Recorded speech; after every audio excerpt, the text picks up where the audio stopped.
Guys, welcome to another Founder Wisdom Pod Author Edition. Today we have Vince Warnock with us. He's author, publisher, marketing strategist, visibility coach, podcast host, and member of the Fearless 50, which I learned is an Adobe award. Pretty prestigious, pretty badass. Vince, can you quickly introduce yourself and tell us about your businesses?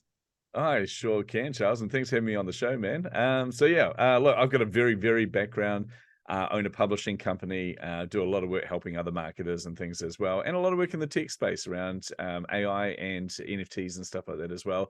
But basically, all of that culminates in me just trying to help entrepreneurs as much as possible to accelerate their business and to get that kind of unfair advantage. Love it. Your background, your literal background. We have some Star Wars in there. We have some Avengers. We have some Batman. Mostly Star Wars, I would say. Yep. Tell us about like how Star Wars shaped your life and your philosophy of today. Oh my goodness, man. So many different ways. So, okay, take you back to 1977. I was a kid and got taken to go and see Star Wars: A New Hope, or as we just called it back then, Star Wars. And it blew my mind, not just because of the special effects and everything like that, but the story, the fact that there is this guy, Luke Skywalker, who's a nobody. He's on a farm. He's, according to basically all of his surroundings, he was never going to amount to anything. But it turned out he was actually called to save the galaxy.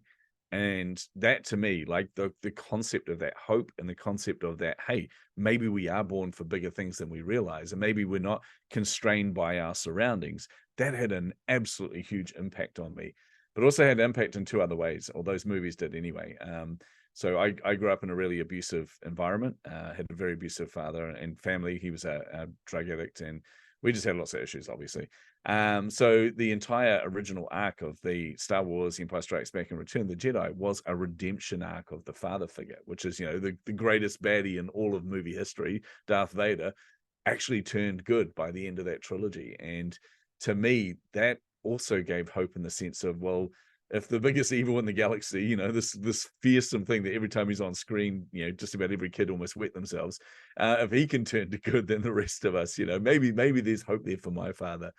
But then the third reason was simply I came from a very big family. So I have 5 sisters. And at the time, the movies my sisters will go and see were, Disney princess rubbish and all this thing, which was not exactly empowerment for anybody, let alone women. But then you're suddenly watching this movie where the female lead, and we'll ignore the fact there was only like one woman in the entire movie for the first one, but that woman was Princess Leia, and she was amazing. She was super strong. She was strong-willed. She was incredibly intelligent, a great statistician, politician. And the movie starts with them trying to rescue her, and ironically, she ends up rescuing them. And to me, that was a powerful woman on screen. And I dragged my sisters to that movie. I made them watch it over and over again, just trying to inspire them to see that you don't have to be this, victim and this kind of, oh, I'm a princess that needs rescuing, blah, blah, blah. No, you are powerful on your own. So, oh man, I could go on for hours about Star Wars, man. Like it had a profound impact on my life. Love it. But let's segue to ChatGPT for women, which I think is one of your top topics nowadays or space of focus. Tell us a bit more Yeah. about that. I love that we've segued from Star Wars to ChatGPT. Kind of fits actually with AI. Well, look, I've been using AI for the last probably 5 or 10 years in various different guises. And one of my previous roles, I was the chief marketing officer at Signal Insurance. We were working on some really advanced AI blockchain-based projects to try and challenge the industry and revolutionize the industry. So when I left there, I was, it was the best decision I ever made. I wanted to leave there, leave the security of this supposedly amazing job where the pay's ludicrous, the bonuses are amazing, getting all the recognition and the awards, publishing my first book when I'm there, traveling the world, speaking on stages. All of this sounded like a dream job, but I hated it. And I hated it because I was feeling incredibly unfulfilled. So stepping away from that to what I do now was incredibly, like, it was a great feeling. It was incredibly fulfilling. But then I thought, how can I bring a lot of the learnings that I have from that sector and from what I was doing into helping entrepreneurs? So that's when, I started working in the NFT space, but also in the AI space. And I've been able to help my clients to like 10x their productivity. Like actually sit down and create, 3 months worth of content, and not just social posts and not just blog posts, but lead magnets, funnels, email sequences, all of these kind of things in an hour. It is insane. And a lot of that's to do with ChatGPT and some of the other services out there like Open Assistant and very soon Claude as well, which I'm testing at the moment.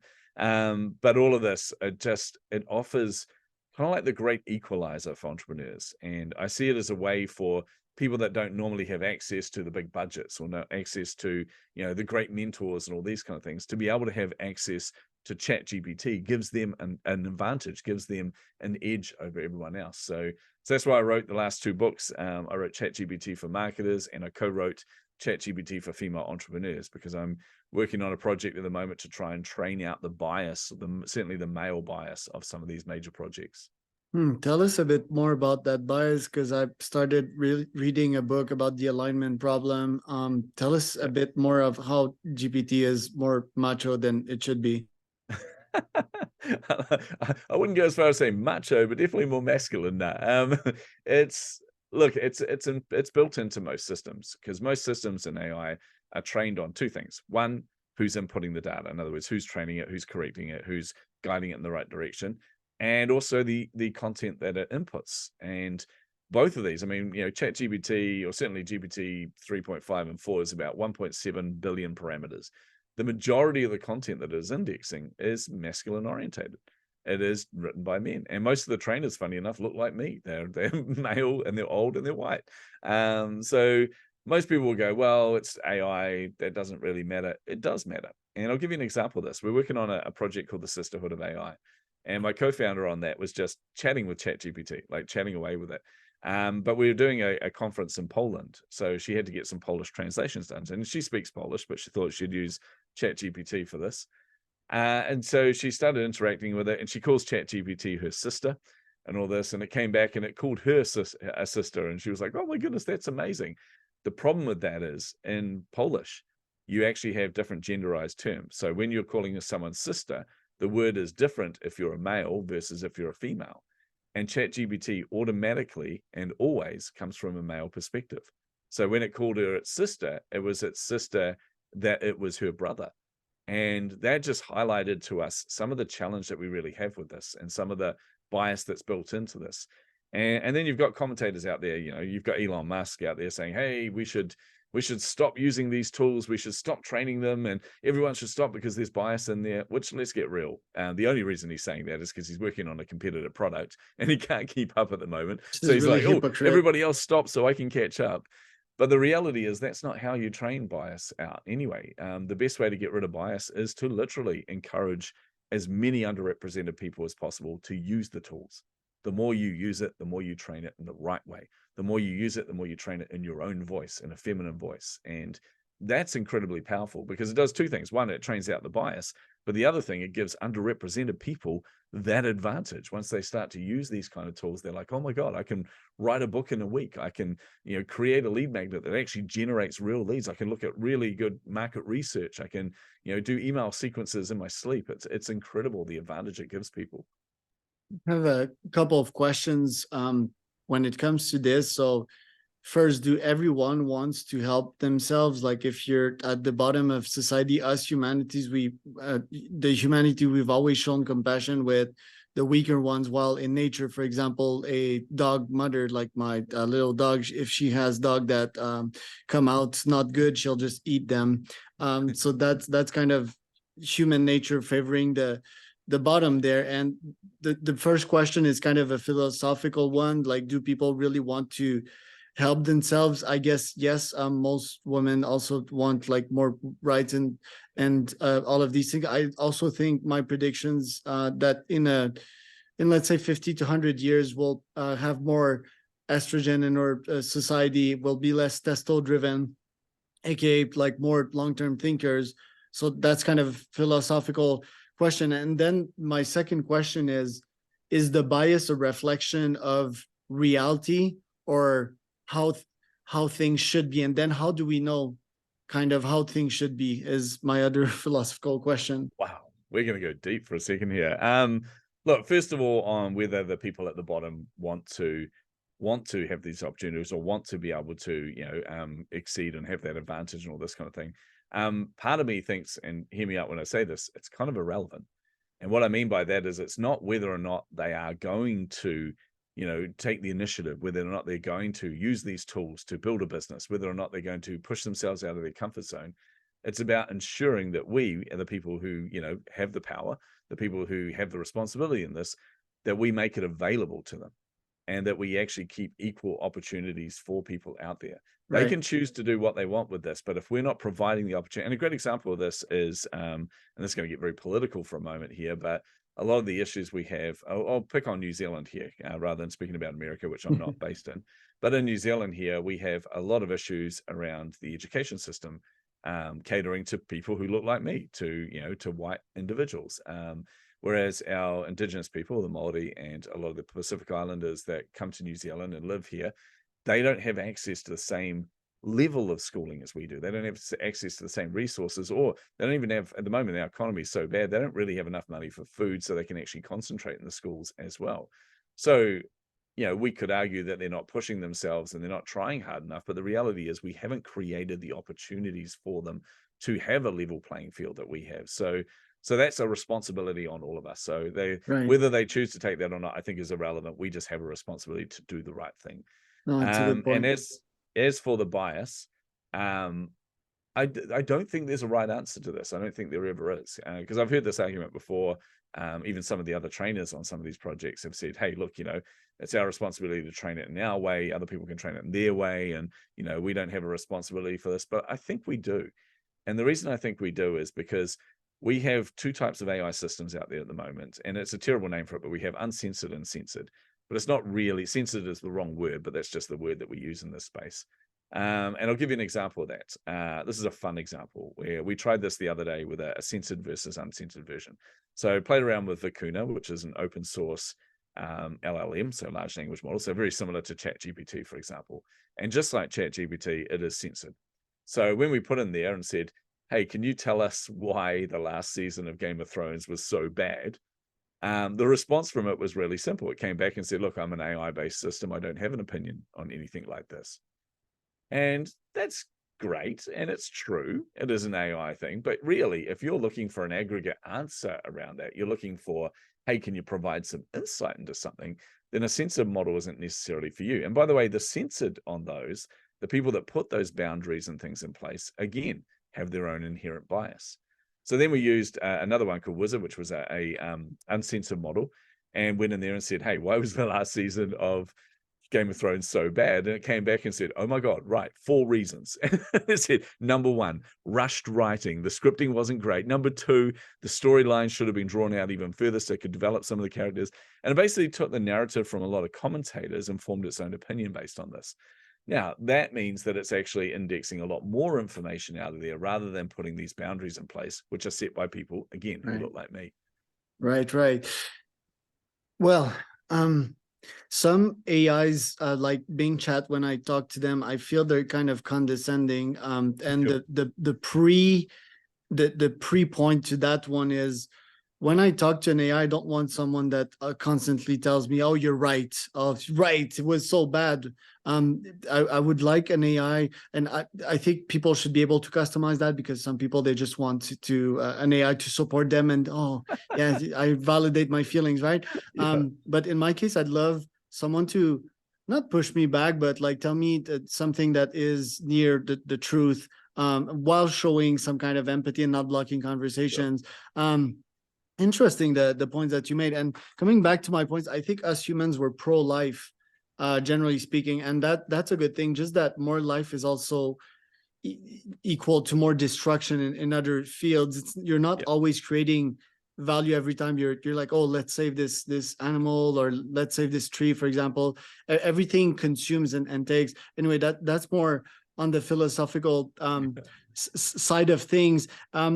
I think like AI is somewhat a tricky thing, and yeah, we need to definitely stimulate conversations about it. Also, I think generally speaking, we should portray an accurate depiction of reality, but we should have in the algorithm some kind of a progress factor, right? Yeah. Some kind of, "Oh, this is how reality is, but this is how we want it to be." I Yeah. think that kind of answers my last questions to what you think Yeah. about that, by the way. Well, I was going to say, here's the challenge I have with that, because this is, and we see this with governments around the world right now. If we get slightly political for a second, but there's a lot of people, and I've had this conversation with some of our politicians here, where their theory is, hey, people don't know what's good for them. People don't know what's right. It's our job to tell them what's right. And I'm like, yeah, I have a problem with that. And the problem is that's your opinion based on your experience, based on your understanding, based on your learning. That doesn't mean that you're actually right. It doesn't mean I'm right. It doesn't mean any of us are right. It's a constantly evolving. Like, we should, as human beings, be open to being challenged, be open to learning, be open to taking in new input and new information, and then reforming our opinions based on that. I Right, also think AI should follow that kind of thing as well. I don't think we should be putting in there what is right and what is wrong. I think we should be just training it as we do. Now, there'll be some right, nefarious players who obviously take advantage of things like that. But if we train people how to use the tools properly, we train them how to use AI properly, I think we'll be fine. And as to your point on it's not just saying yes to you, it's a big challenge at the moment, because if you think about like what you're asking essentially when you say you want something that's going to challenge you properly, you're asking for what we call general AI, or general artificial intelligence. And that is where it can essentially kind of think for itself. It's probably a weird, it's probably not an accurate way to word it, but it almost thinks for itself. At the moment, it's like a toddler that's constantly learning. So the moment and we've seen examples of this where someone goes in and says, what's 5 plus 5? And it goes 10. And the person replies and says, no, it's not, it's 12.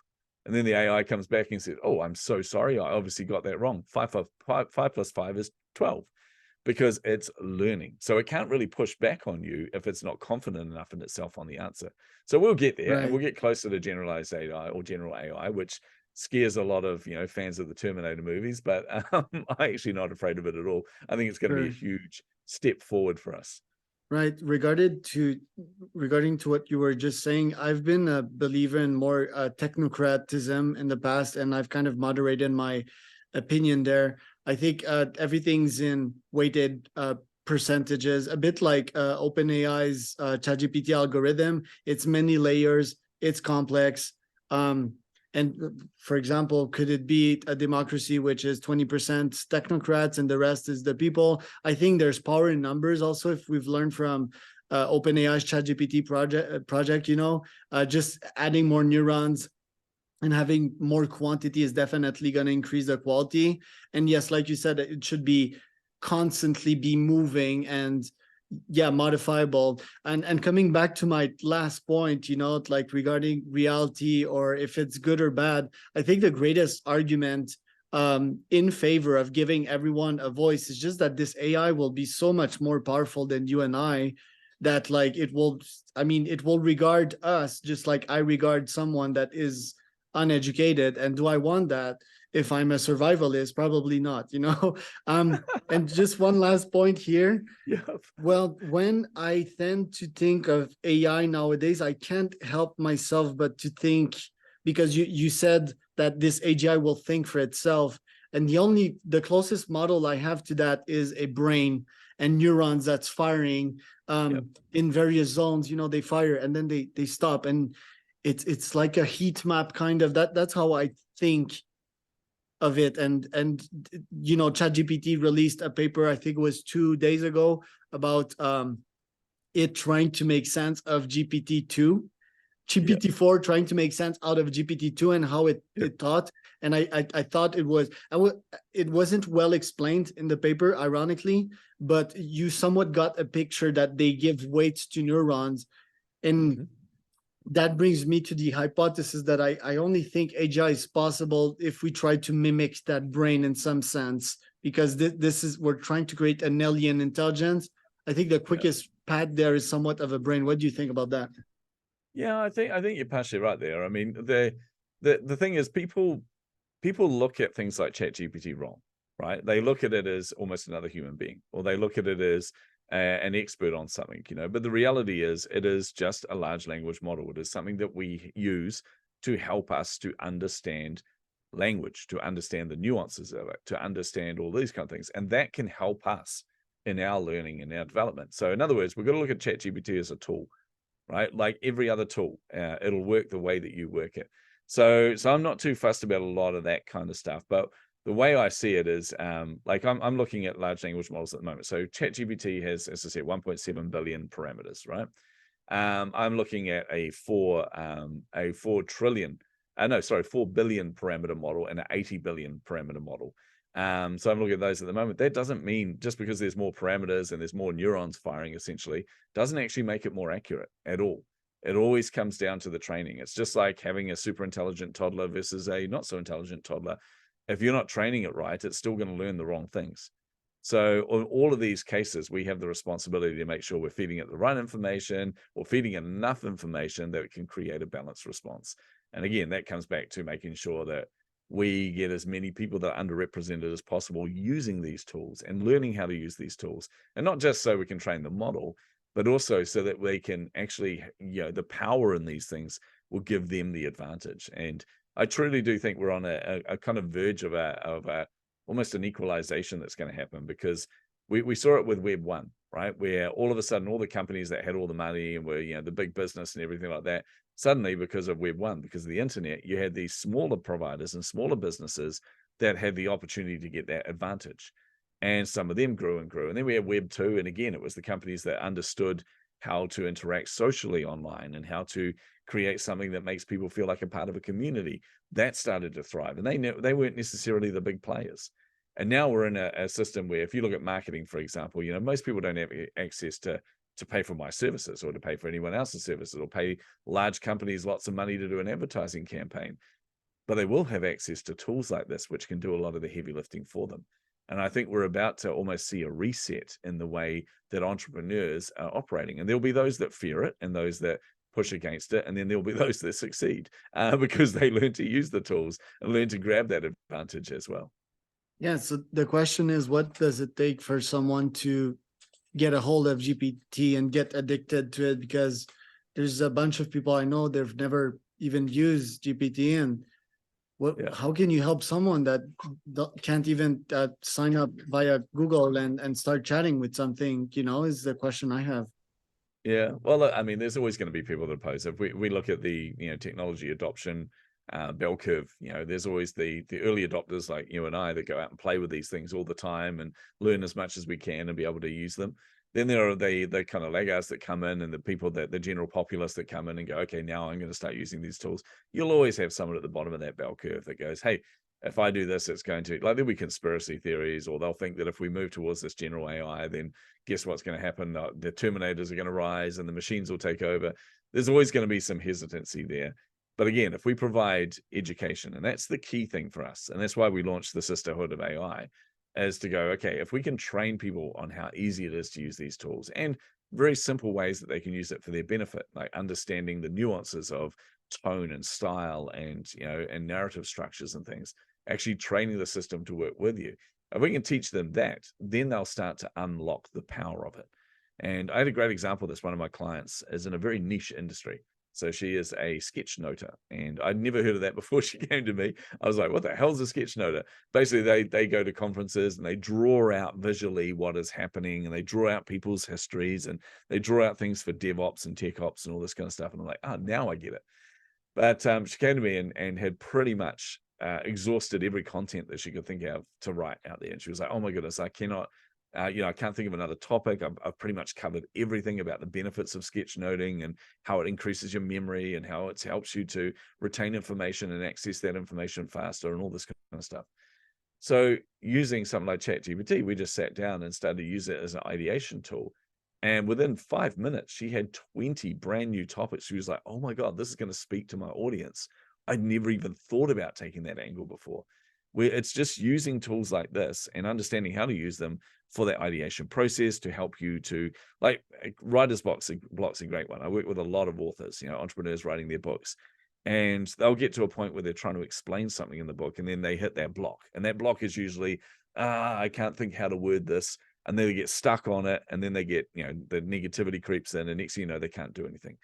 Well, actually taking whatever you've written, however it is, throwing it into a large language model like ChatGPT or Open Assistant to actually read what you've put there, and then try and translate that back to you and tell you what you're trying to say, it sparks that creative thinking to go, oh yeah, that's how I can word this. Then they take that and they reword it in their own wording, but it helps them to articulate what they're trying to say. So therefore, gone are the days of an entrepreneur sitting in front of the computer with a blinking cursor going, I don't know what to write. Now they're just flowing and flowing, producing content, producing things that are going to help other people. Right? Especially for a non-native speaker like myself, just copy pasting my LinkedIn post and have it Yep. rewrite it in a proper English formats just to sound more authentic and sound more Yep. fluid. That's huge game changer. We need to book another podcast to talk about podcast, but I want to finish up with some of the other prompts you've been using the last 7 days. For example, me, I use a lot of prompts for the pod, right? So I just copied LinkedIn pages and ask GPT podcast questions for, and then I paste like the whole thing, and it always comes back with like accurate podcast questions. Yep. What are impressive and very valuable prompts that you've been using in the last 7 days? The one I give to everybody, because it's just the most, like, it's the most valuable one ever, is whenever you're asking ChatGPT for anything, whatever that output is, whether it's a blog post, a social media post, or whatever, actually get ChatGPT to frame that correctly by telling it to act as an expert. And what I mean by that is, if I'm doing a press release, for example, I'll go into ChatGPT and I'll say, acting as a professional PR specialist who has over 10 years in the industry, write me a press release based on the following parameters. And the reason you do that, it sounds really simple, but the reason you're doing that is because, as I said, 1.7 billion parameters out there, right? ChatGPT is looking at all this information from a variety of different expert levels and things like that. But when you're telling it to be very specific like that and acting as that, then it's only really referencing information from actual experts. So it can really help you to craft something that's really, basically best in industry. The other one that I do is I always tell it, because I'm trying to train it on my own voice. I'm trying to train it on my own style. And I've got a server here with about 15 different AI systems that I'm training at the same time. But just for GPT itself, playing around with the different tones. So when you're telling it to write something, say, hey, look, put the output, write me a social media post, for example. And I say to it, make it exciting, because that's usually how people describe my writing, make it exciting, make it inspirational. But then I always say, inject some humor into it.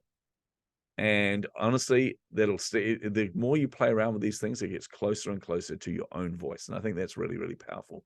And the other last tip I'll give you, here's a trap for young players. A lot of people talk about the fact that AI is stealing all this information from people, and universities are freaking out over the fact that you're technically plagiarizing all this information. Well, first of all, bollocks. That's not how it works. It's actually using that information to learn and then to help you redo something. It's not basically rewriting that info for you. So that's the first thing. The second thing there is, they all talk about the fact that you can use an AI detection tool to tell that it's being written by ChatGPT or Open Assistant or anything. That is true. But if you want a really good hack, one of the main things is, when you're asking it to give you an output, tell it to contain no adverbs. When you do that, it gets closer to humanistic writing rather than AI-based writing. So it's one of the best ways to have a quick fail-safe to fool some of the AI detection software out there. I think I forgot what an advert is, so I'm just gonna re-Google it and see the adverb words. It's been quite a while. Yeah, one last note here, 1.7 billion parameters. A lot of people, they get bored with GPT. It's more of the same, but it's more you that is more of the same. It's more the questions that you ask. So I would just encourage people to geek out. And even if your question is silly, or what you have in mind to reply back is silly, just do it. Why? If you're a Wikipedia reader, you will understand that it's a mine of gold, Wikipedia. You can read articles about anything. Yesterday, I was reading about how's it called? Andu reactor, or Gandu reactor in Canada. It's a nuclear reactor, and I've learned a bunch of things. What's the cost per kilowatt? How much does it cost to maintain a nuclear a nuclear reactor, basically, that they sold the plan to China, to Kazakhstan, that Kazakhstan was kind of late on payment, or some of the countries like that. So much information in there, so much insights that you can get. So don't stop geeking out on it and keep on prompting it. Not. Yeah. And one last thing too. One of the things I often do, I get my clients to do this as well, is whenever you've written something, if you're not 100% sure, throw it into ChatGPT and say, can you analyze this text for me? Have a read of that, look at the narrative structure, look at the tone, look at the style, and suggest what else I should add to this content. And you'll be surprised what it comes back to. It's always surprised me. It's come back. We did a long form blog post for one of my clients, and it came back and suggested we put an FAQ section at the end to help us with SEO. And I'm like, damn it, I should have thought of that. That's really embarrassing. So just play with these tools. experiment with them. The more you use them, the more it trains it in your voice, and the better off you're going to be. Right. And for what I just mentioned, I will try a prompt today, which is to come with these unconventional examples like the Gandu reactor, whatever it's called, to add value to some of my posts, because everyone uses the same analogies, right? We all heard about the Michael Jordan analogies in sport and Tom Brady. Yeah. But what if you can get all these unconventional ones, or just ask it to come up with these unconventional biographies and start pulling out insights out of them, just so that you put up different content that's on Wikipedia, for example. That will be quite interesting. So I'll try a couple of these. Awesome. Vince, we need to do a round two on podcasts, on NFTs and so forth. So I'll send you another invite. But until then, where can people find out more about you? Oh my goodness, I make it nice and easy for all of you. Just go to chasingtheinsights.com. It is the home of my podcast. It's the home of my books. It's the home, they'll have links there to my publishing company. If any of you want to be an author, highly encourage all of you to do that, but I'm completely biased. And also you'll see links there to where you can connect with me on social media. Just reach out. I'm always keen to meet new people, always keen to help others. So anytime you need help, just reach out and I'll be there.